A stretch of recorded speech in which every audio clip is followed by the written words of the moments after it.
They have come to thy door, Lord. They have come to thy door. Give them an audience, Lord. They have heard thy name, the blind halt and lame. They have heard thy name, the blind, halt, and lame. They have heard thy name, the blind, halt, and lame. They have come to thy door, Lord. They have come to thy door. Do not turn them away. They have heard thy name, the blind, halt, and lame.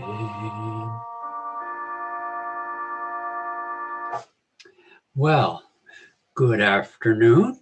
Nayaswami Hriman here, and it is time for Whispers from Eternity. We're moving right along here through this book. We're on number 192. The last couple of these this week have been very much in the Christmas spirit of helping others and seeing oneself in all. And today is called Teach Me to See Your Omnipresent Spirit Suffering in the Sick. Interesting, last Sunday, our Sunday service reading had to do with that very well-known story or parable in the New Testament about whenever you have done this or that to one of these little ones, you have done it for and to me. Okay, well, let's read this then.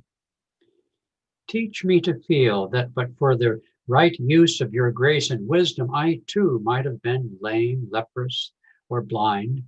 And were I lame or blind, even by my own wrong actions, I would certainly want to be healed. Whenever I see anyone crippled or shattered by sorrow, make me feel that it is you who are suffering in those forms. Teach me to instill in them furthermore the health and peace that I myself have attained. Teach me to sympathize with the cries, needs, and sufferings of others, that I may be as eager to free them from those burdens as I would be to free myself. Sorrowing, struggling, weeping, and smiling in empathy with the needs of all, may I at last find my soul's real identity with all. You know, it's not an uncommon but mistaken view that somebody who is spiritual, especially spiritually advanced, a true spiritual teacher, and I don't mean just one with credentials or who talks well, intelligently, and charmingly, but a saint. It is sometimes viewed that a saint is one who shouldn't suffer physically or even emotionally. I think of Paramahansa Yogananda, great guru, a great teacher, deemed to be an avatar, who was inconsolate at the death of his mother. Admittedly, he was a small boy at that time, but as Jesus Christ had cried out from the cross with pain and suffering, at least momentarily, so too that even the saints, the great masters, the avatars and saviors, all partake of the nature and experience of being human.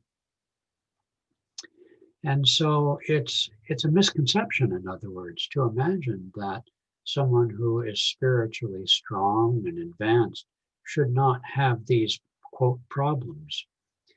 This is the theme of one of my most favorite books of the Old Testament, certainly isn't Genesis, that old talking snake and all that, is the book of Job. I don't really know the history of it, but it stands uniquely in the Old Testament as being, well, way ahead of its time, even in the language it uses. It's somewhat more psychological, metaphysical, very subtle and nuanced. Tomorrow night, Wednesday night, it's from 7 to 8, our our friend and teacher Bhima Breckenridge is going to talk about the book of Job. You can go on the AnandaWashington.org website if you might want to join in that session. The book of Job is incredibly deep. And in the book of Job, it's a strange story, really. Anyway, so that old Beelzebub, Satan, comes to God and says, "Hey, you know that guy Job?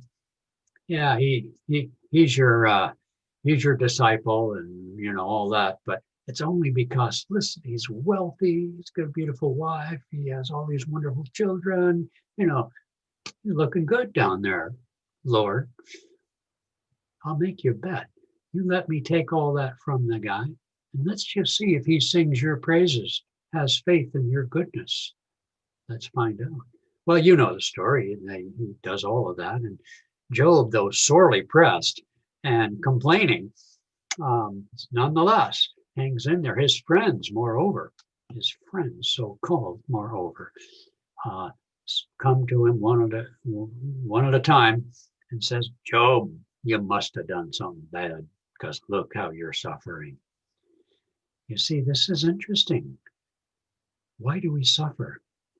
I've made reference to the blind man in, I think it's chapter 9 or 11 of the Gospel of John. Short chapter, but a very deep one, in which Jesus and the disciples, along with their hangers-on and complainers, those darned old Pharisees, are walking along one day and they see a blind man. I think they were in Jerusalem. I'm not sure.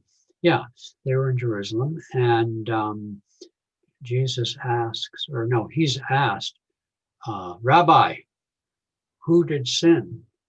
This man who was blind from birth, or his parents?" Well, of course, if he was blind from birth, if he sinned at all, he must have sinned in a past life. But Jesus sidestepped that issue of reincarnation, as he did every other time it came up. It was obviously an accepted teaching, maybe not by all, but didn't require any commentary in Jesus's life. But very, very interesting. His response was his blindness was for the greater glory of God. Well, as Yogananda put in his interpretations commentary, he said God didn't strike the man blind just so he could pull off a miracle and impress people. That would be pretty stupid. So it's not as if the question and the response by Jesus and the existence of suffering for most of us who are still working out karma, at least, as opposed to Jesus Christ, it's not as if we don't have karma, okay? But every setback that we have, suffering that we have, shouldn't necessarily be related one-to-one as bad karma. You were bad.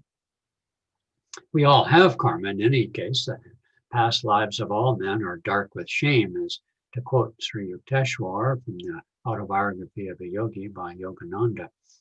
So, okay, fine. But when we have setbacks, just put aside the bad karma routine. They're opportunities to face whatever comes to us with faith, hope, and charity. Faith meaning that the test is something for our own spiritual benefit, and that test is usually, includes it always, how we respond to it with equanimity, with that faith that there is a silver lining in that cloud, okay?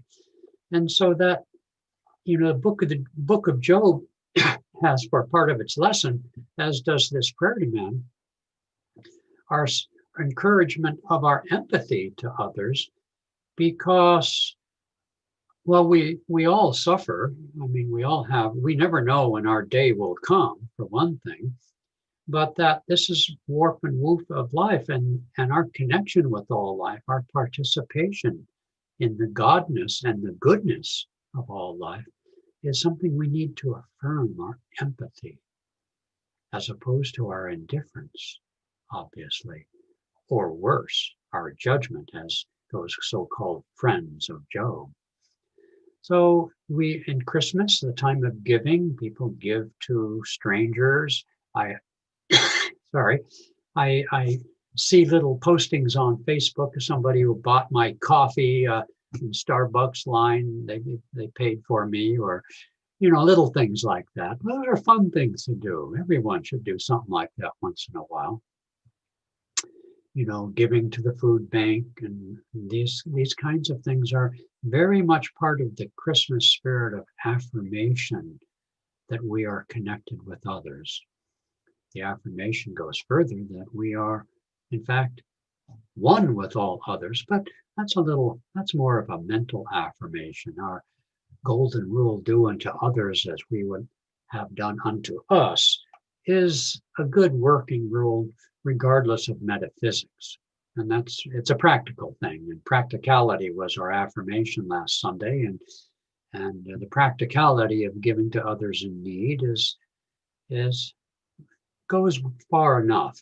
The good feeling you have when you help others, whether it's impersonally through a charitable system or organization, or whether it's personally, like I mentioned before, to a beggar on the street corner, or midway in between those two extremes to a friend or family member in need when we make gifts and so on. But the feeling that comes with that, especially when it's sincere, meaning there's no ulterior motive, there's no sarcasm, there's no judgment in giving to someone, looking down your nose, that sort of thing. But when it's sincere and the gift is pure, the sense of blessedness that comes when we affirm empathy, when we express empathy and we affirm our connection with other people, is very much part of the Christmas spirit. God took human form in the baby Jesus. God has taken human form in you. But unlike us, Jesus did not have to come to work out his own redemption, but came to show us how to do it for ourselves, how to be pure, how to be loving. And yet, someone was talking to me about kindness the other day. A lot of people talk to me about kindness.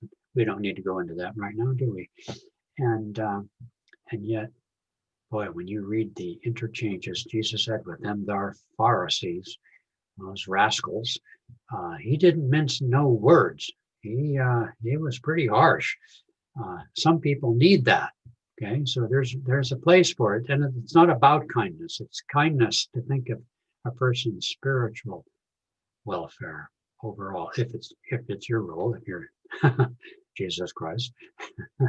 But sometimes we do have that role. Maybe we're a parent of a young child or a teenager who's acting out, or maybe we have to run an organization or business and someone's needs some corrective.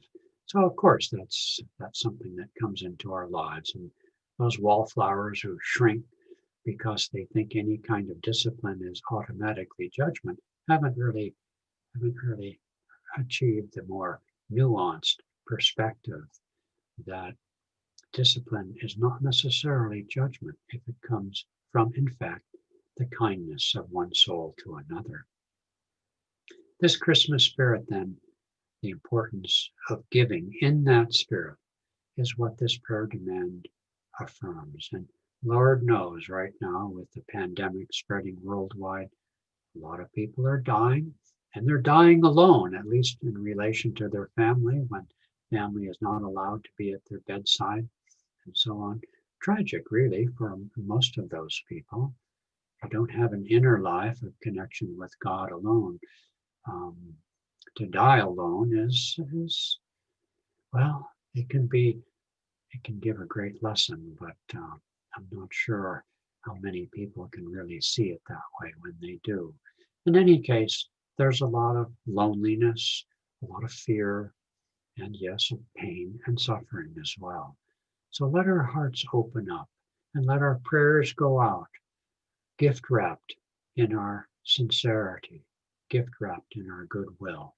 And finally, let's find practical means to share that empathy this Christmas season, and yes, all the time. But if we can't express it at Christmas, we're not going to express it probably any other time. So take advantage of the vibration that even the masters rejoice at the birth of an avatar and upon the annual celebrations.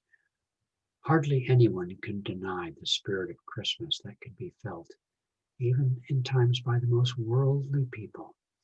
So let us celebrate our connection with all life.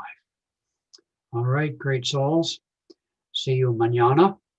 Be good, be brave,